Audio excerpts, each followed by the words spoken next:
Meus irmãos, vamos abrir a Escritura no livro de Esther.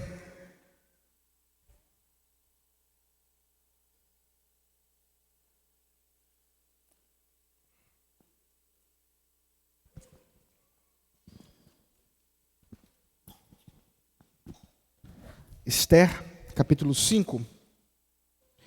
Peço que os irmãos estejam com a Bíblia aberta, mesmo que você acompanhe a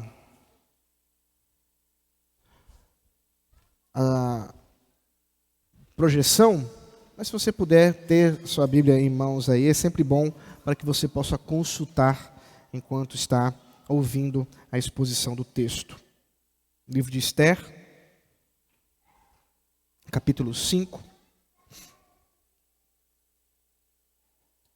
Assim diz a palavra do Senhor. No terceiro dia, Esther se aprontou com os seus trajes reais e se pôs no pátio interior do palácio real, em frente à residência do rei. O rei estava sentado no seu trono real, voltado para a porta da residência. Quando o rei viu a rainha Esther parada no pátio, ela alcançou favor diante dele. E o rei estendeu-lhe o cetro de ouro que tinha na mão. Esther se aproximou e tocou na ponta do cetro. Então o rei perguntou: "O que é que você tem, rainha Esther? Qual é o seu pedido? Até metade do reino lhe será dado." Esther respondeu: "Se for do seu agrado, venha hoje com Amã ao banquete que preparei para o rei." Então o rei disse: "Peçam a Amã que venha depressa, para que possamos atender ao pedido de Esther." Assim, o rei e Amã foram ao banquete que Esther havia preparado. Enquanto bebiam vinho, o rei disse a Esther: "Qual é o seu pedido? Peça, e lhe será dado. O que você quer? Será dado, mesmo que seja metade do reino." Esther respondeu: "Meu pedido e meu desejo são o seguinte: se achei favor diante do rei, e se for do agrado do rei conceder o meu pedido e cumprir o meu desejo, então o rei venha com Amã ao banquete que vou preparar para eles amanhã. Então farei o pedido que o rei me concede." Naquele dia, Amã saiu alegre e animado, mas ficou furioso ao encontrar Mordecai junto à porta do rei e ver que ele não se levantava nem tremia diante dele. Porém, Amã se conteve e foi para casa. Depois mandou ouvir os seus amigos e Zeres, sua esposa, sua mulher. Amã falou sobre a glória das suas riquezas, a multidão de seus filhos, tudo em que o rei o tinha engrandecido e como o tinha exaltado sobre os oficiais e servos do rei. E Amã acrescentou: "A própria rainha Esther a ninguém mais convidou para vir com o rei ao banquete que tinha preparado, a não ser a mim. E também para amanhã estou convidado por ela, juntamente com o rei. Porém, tudo isto não me satisfaz, enquanto eu vir o judeu Mordecai sentado junto à porta do rei." Então Zeres, a mulher de Amã, e todos os amigos dele disseram: "Mande fazer uma forca de 22 metros de altura, e pela manhã diga ao rei que nela enforquem Mordecai. Então vá alegre com o rei ao banquete." A sugestão foi muito bem aceita por Amã, que mandou levantar a forca. Até aqui a palavra do Senhor. Vamos orar mais uma vez. Senhor Deus, que o Teu Espírito Santo fale conosco nessa manhã, que sejamos guiados pela sabedoria da Tua palavra, instruídos por Ti, Senhor, aquilo que preparaste para os Teus servos aqui nesse instante. Assim pedimos em nome de Jesus Cristo. Amém. Amém.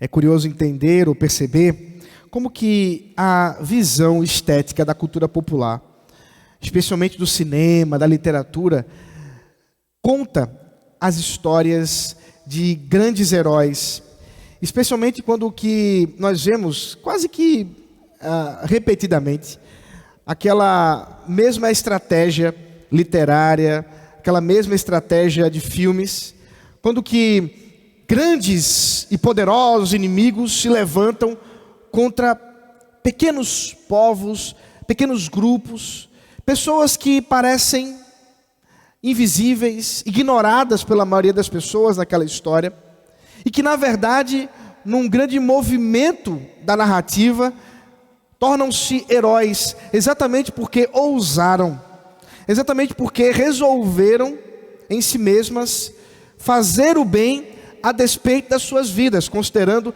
a possibilidade de morte tão iminente. Isso você vai ver em grandes literaturas clássicas, em coisas mais contemporâneas, Senhor dos Anéis, Star Wars. Se você gosta dessa coisa de cultura popular, de cultura pop, você vai com certeza lembrar de muitas dessas histórias. Parece que isso está inserido dentro de um desejo do coração humano de compreender algo da narrativa maior da nossa história e da nossa vida, que compreende exatamente a grande história do Evangelho.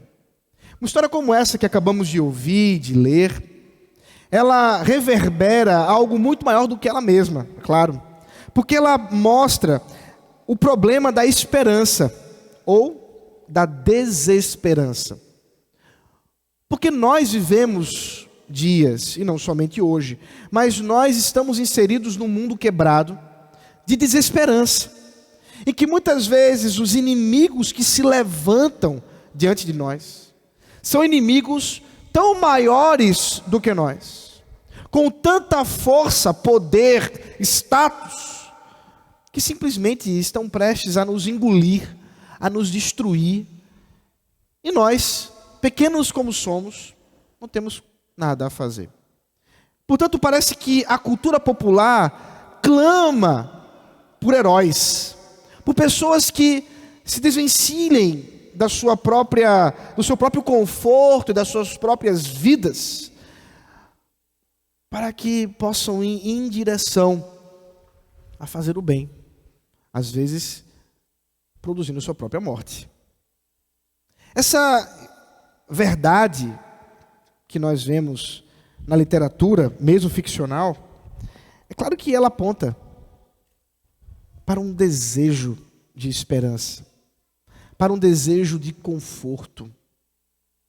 Num mundo como esse, em que nós ouvimos guerras tão perto de nós, pelo menos as mídias nos fazem estar tão próximos a questões que surgem a quilômetros de distância, mas que tomamos conhecimento em segundos do momento que acontece. Isso pode nos causar desesperança. Mas talvez seu problema não seja algo tão longe assim. Talvez a desesperança do seu coração, talvez a dor da sua alma, seja algo muito mais perto, mas também tão poderoso quanto. Algo que possa alcançar as suas emoções e te trazer desânimo. A dor da morte, a dor da doença, a dor do desemprego, a dor da injustiça, a dor do pecado. São inimigos terríveis que estão bem perto de nós e que nos trazem de fato desesperança. E a grande pergunta, portanto, que surge, e é uma pergunta humana, é uma pergunta nossa, é uma pergunta do nosso dia a dia, é uma pergunta que você tem que se fazer, querendo ou não. Qual é a minha esperança? Qual é o fundamento do meu consolo e esperança? Afinal de contas, diante de um mundo com o qual nós temos que lidar, das pessoas que temos de lidar, diante das doenças, da injustiça, diante de tantas coisas, tantos problemas que sobem como gigantes ao nosso redor. Onde encontraremos esperança e consolo? Essa é uma pergunta que, uma vez não respondida, nos basta desespero. Por isso, quando olhamos para essa história, uma história que envolve uma rainha, como vocês bem sabem, chamada Esther. Uma mulher judia, como vocês sabem, que agora está ameaçada de morte, querendo ou não, por questões que nem mesmo ela tem tanto a ver assim. Afinal de contas, envolve a inimizade do seu primo /pai, Mordecai, que entrou em desavença com simplesmente o segundo homem mais poderoso da terra. Um homem que simplesmente está espumando de ira, de raiva. Ele não é um homem qualquer. É um homem vaidoso. Um homem que simplesmente não aceita que diante dele as pessoas não se curvem, não tremam. E esse homem, portanto, colocou em seu coração que ele tem que matar Mordecai, e não só Mordecai, mas toda a sua família, todo o seu povo. Parece uma missão impossível impedir que isso aconteça.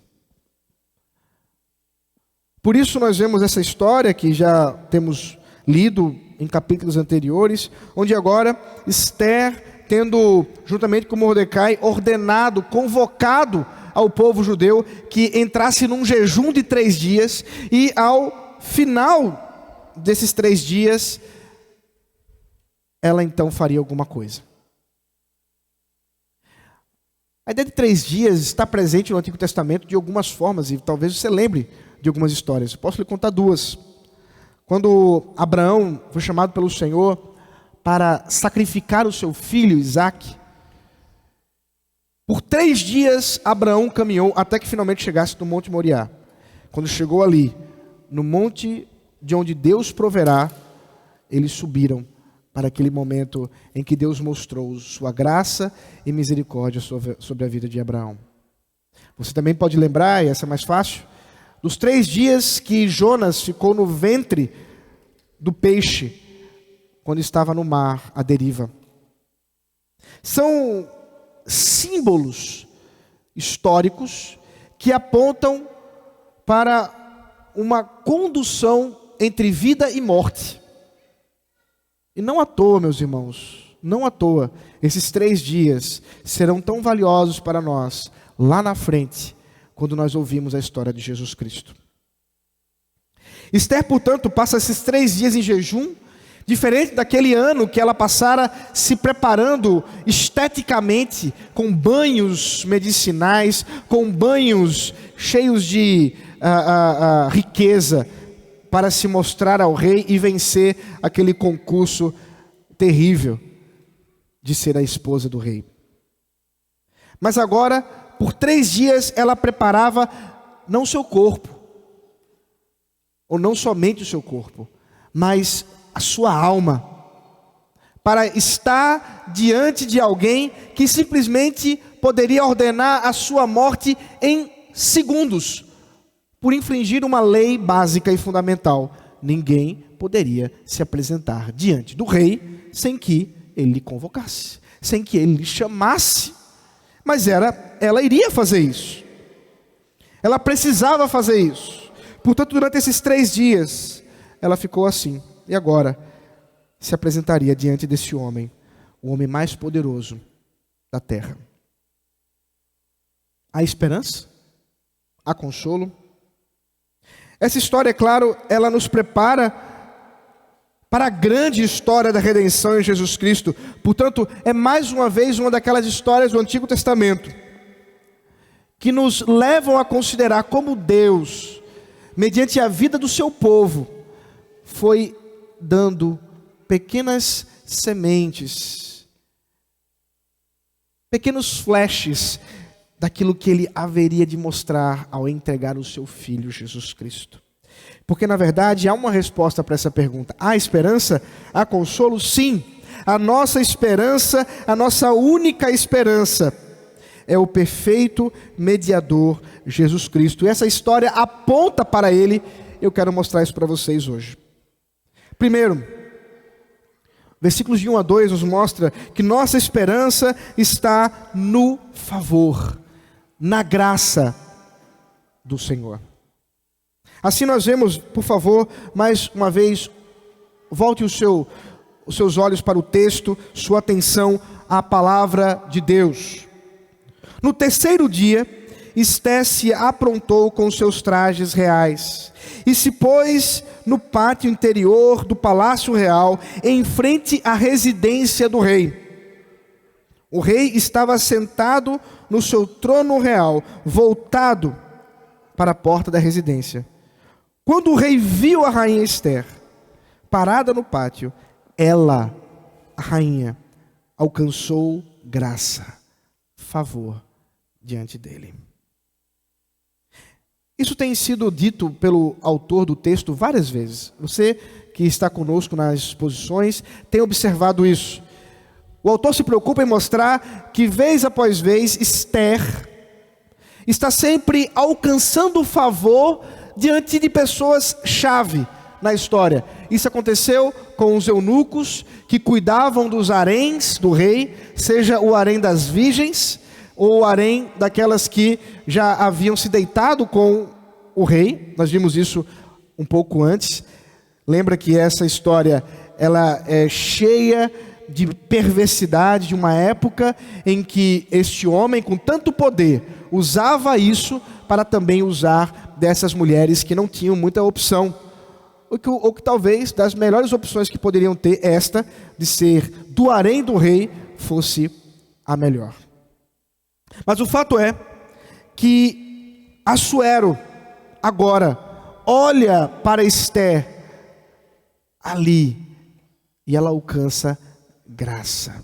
Essa ênfase da graça, meus irmãos, ela é importante para a gente, porque isso é uma palavra importante para aqueles que reconhecem que a graça que Assuero contempla em Ester não é de Assuero, ela é do Senhor.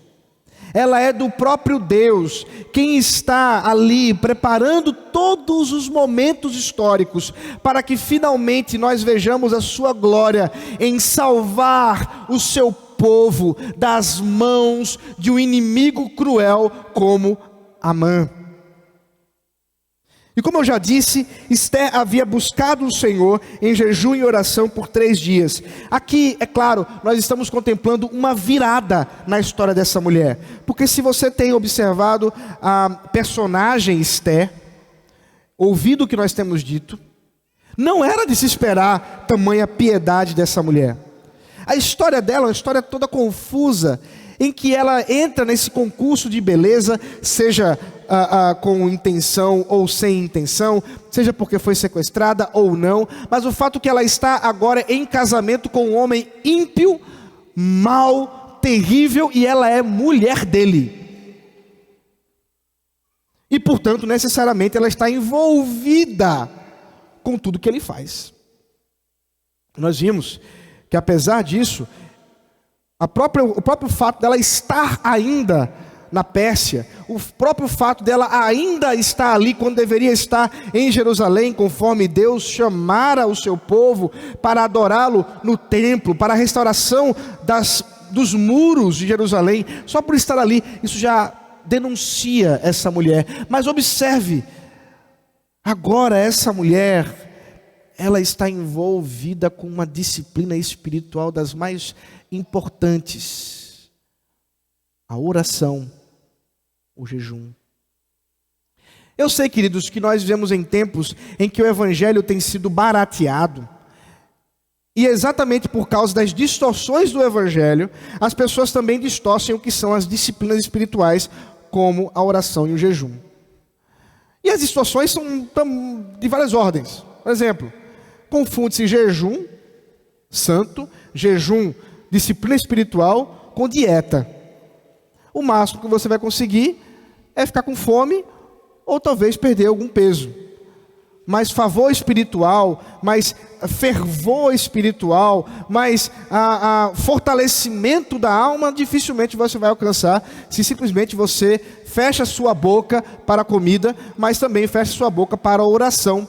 Muitas vezes é assim, vou ficar em jejum, e o jejum envolve simplesmente você parar de comer e continuar suas atividades normais. Isso não é jejum, eu quero lhe dizer. Mesmo que você fique com fome, eu estou em jejum, vou trabalhar. Se você está em jejum e vai trabalhar, o que vai acontecer necessariamente é que você não vai orar. E se você dedicou o jejum para o trabalho, parabéns, você acabou de provar que o trabalho é muito importante para você, mas não a oração. E esse é o ponto do jejum. Pegue bem aqui comigo. Por que que Esté chamou o povo para jejum? Jejum é um símbolo físico da dependência que temos de Deus. Por quê? Porque quando nós nos negamos a prover ao nosso corpo algo que é necessário, algo que é fundamental para a vida, e você não precisa ser bom em biologia para saber que ficar sem comer vai lhe matar, mas quando você reconhece que pior do que ficar sem comida é ficar sem a graça do Senhor, é ficar sem a presença de Deus, aí você começa a colocar as coisas nos seus devidos lugares. Jejum, portanto, está associado a uma decisão que envolve o seu corpo e o seu espírito, de dizer a Deus e a si mesmo que você depende mais de Deus do que depende de qualquer outra coisa da existência, até mesmo de comida. Quando você faz isso, você está treinando e domando a si mesmo para mortificar a carne contra o pecado, coisa que você não precisa, mas que o seu espírito, o seu coração lhe pede, como o seu corpo lhe pede comida. Ao mortificar, portanto, o corpo com comida, você mortifica o espírito com o pecado. Você também está dizendo que depende do Senhor em momentos como esse, de dor e sofrimento. É por isso que o jejum está associado a momentos de dor e sofrimento, de clamor. Lembra quando os discípulos foram questionados, ou melhor, Jesus foi questionado a respeito dos discípulos que não jejuavam. E a resposta foi: eles não podem jejuar porque eu estou aqui. Mas haverá um tempo, não estando, que será oportuno o jejum. E o motivo é simples: o jejum está associado exatamente a esses momentos de dificuldade, de complicações, em que nós nos voltamos de modo específico ao Senhor. Portanto, essa mulher, convencida da importância de Deus sobre a sua vida, mais do que a sua posição como rainha, mais do que a sua beleza, lembra? Ela venceu o concurso. Talvez, num olhar humano, ela poderia ter dito a Mordecai: Mordecai, fica tranquilo, você não sabe que eu venci? De todas as mulheres do reino de Assuero, eu sou a mais bonita. O rei me escolheu. Eu vou chegar lá, botar uma roupa que ele gosta e está resolvido o nosso problema. Mas você não percebe isso dessa mulher. Ao dizer e clamar o povo para o jejum, o que ela está dizendo é que a dependência de Deus é fundamental para esse momento que vai acontecer agora. Porque chegar diante do rei sem ser chamada, por mais bonita que você seja, é morte. Porque não é beleza que vai resolver o seu problema. E é isso que nós vemos diante de nós nessa história. Portanto, passados 3 dias, lá está Esté, colocando seus trajes reais. Ela está se apresentando diante do rei, não vai colocar qualquer tipo de roupa. E ali, no lugar de vida e morte, onde um soldado, como eu falei para vocês, estava logo atrás do rei, pronto para decepar a cabeça daqueles que ousassem entrar em sua presença sem serem convidados. Como é que a gente sabe disso? Nós temos relatos históricos da própria época, de certas artes, por assim dizer, em que o rei com o cetro está esticando sua mão, enquanto há atrás dele soldados, e um especificamente com um machado, dando aquela ideia de proteção de alguém que está pronto para impedir que cheguem diante dele pessoas que ele não quer que venham. Mas o Senhor, em sua graça, concedeu que Esther chegasse diante desse rei e ele olhasse para ela com favor, com graça. Não foi a morte que Deus deu a essa mulher, pelo contrário, foi a vida. O rei, portanto, estende o seu cetro de ouro, dando-lhe a autorização para que viva, porque a vida dela dependia dele naquele momento. Ao tocar em seu cetro, reconhecendo a sua submissão, ela também reconhece o favor do Senhor. Ela também reconhece a graça do Senhor. Era o Senhor a todo momento, usando inclusive Assuero, que estava abençoando ela e na sequência todo o povo. Meus irmãos, é impossível a gente olhar para essa história e não ter a certeza de que ela tem paralelos gritantes com o nosso maior dos heróis, com aquele que veio humilde numa manjedoura, tendo nascido ali numa região simples, sem qualquer glamour, diante do poderio do Império Romano, ou diante daqueles poderosos de sua região da Judéia. Lá está o pequeno, que crescendo com os seus pais, desenvolvendo sua vida, finalmente inicia o seu ministério, não com 3 dias, mas com 40 dias de jejum, em que, submetido à vontade do Pai, encaminha-se em direção ao Gólgota, ao Calvário, onde ali ele se apresentará diante do próprio Deus.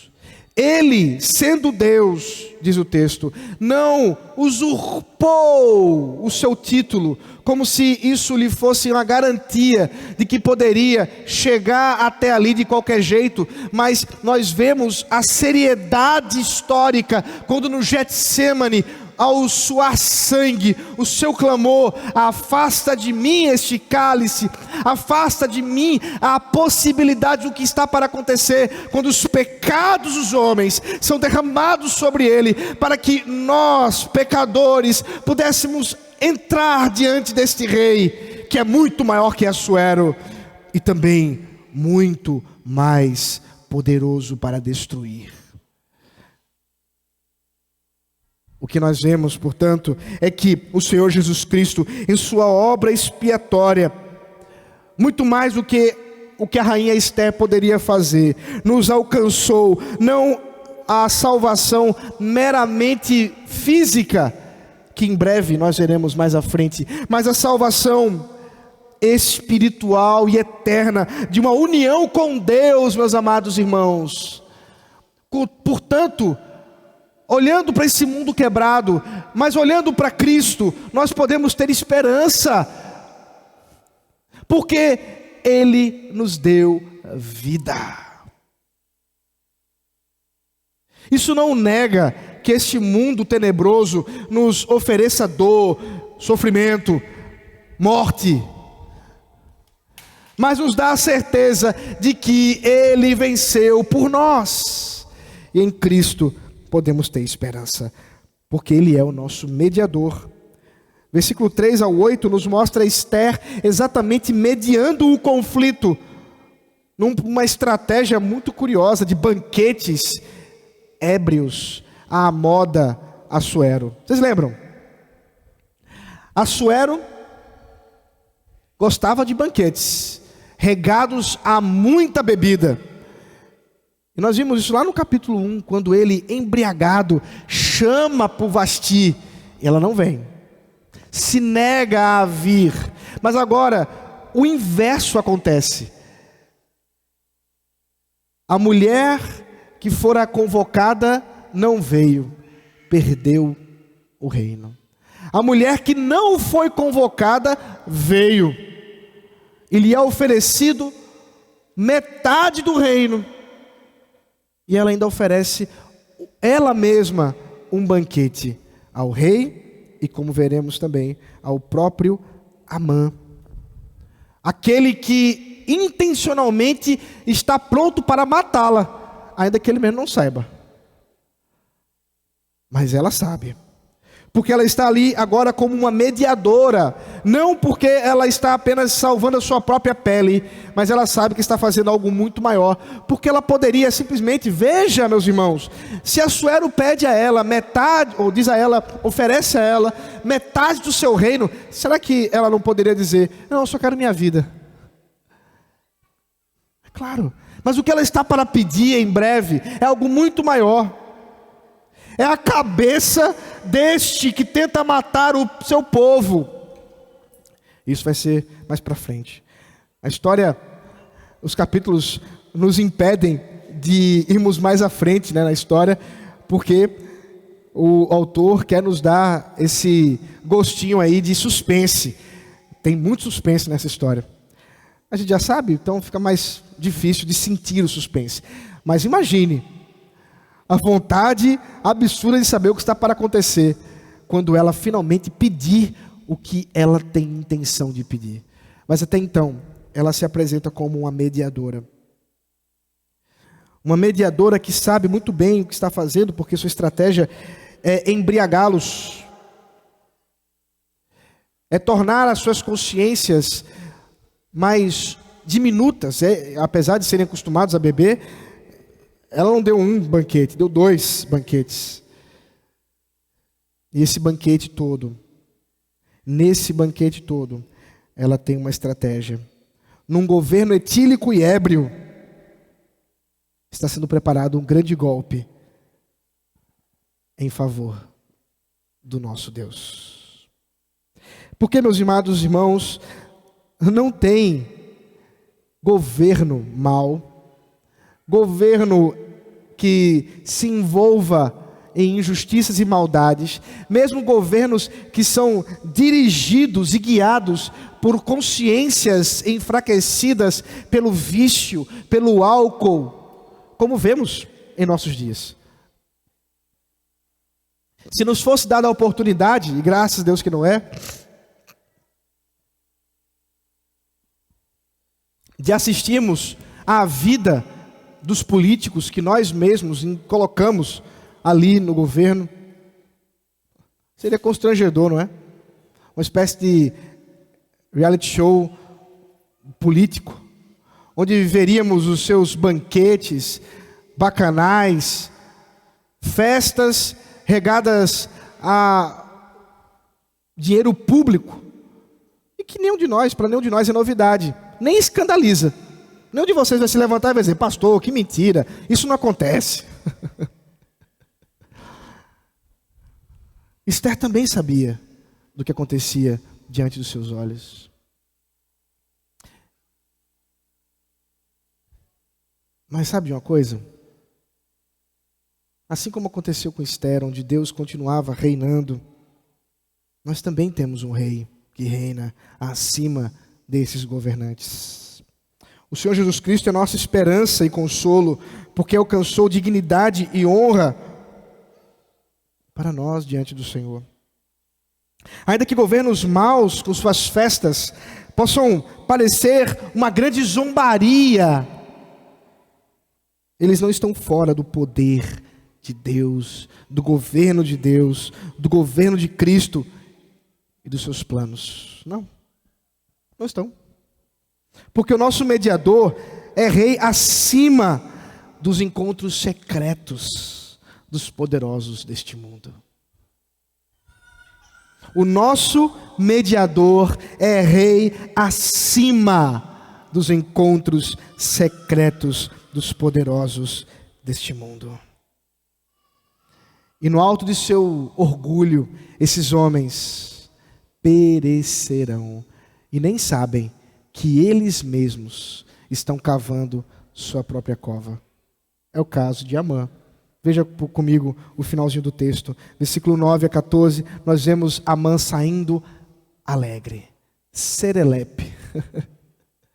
Ele sai contente com tudo que vivenciou, participando do banquete da rainha Ester.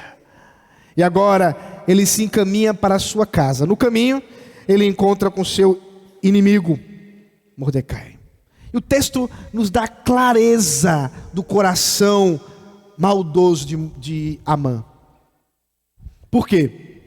Porque Amã fica irado com Mordecai, porque contempla um homem com tanto poder, acabou de sair de um banquete como aquele que foi para poucos, para 2. Saiu dessa festa tão glamurosa, com caviar, lagosta, camarões, com tudo que poderia ser imaginado pela culinária da época, com as melhores bebidas da época, e encontra um maltrapilho do Mordecai que não treme. Perceba, o autor especifica o desejo do coração de Amã. Ele não tremeu diante de mim. Ele não queria apenas que Mordecai se curvasse diante dele. Ele queria que Mordecai tremesse. Ele quer adoração. Ele quer que os homens estejam diante dele reconhecendo o quanto ele é grande, o quanto ele é poderoso. E o que nós veremos é que esse homem, na sua vaidade, no seu orgulho, será destruído. Mas ainda não. Histórias mais para frente. Por enquanto, o que nós vemos é simplesmente esse homem irado, indo para casa. Mordecai não lhe deu bola.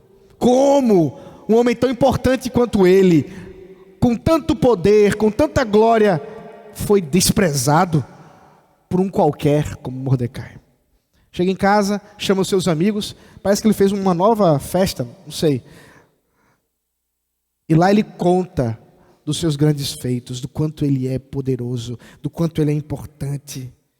E enquanto ele vai falando isso, do quanto o rei tem lhe engrandecido, lhe exaltado, ele diz: olha, até a rainha Ester fez um banquete para o rei e para mim, porque eu sou muito importante. Mas aí, veja o versículo 13.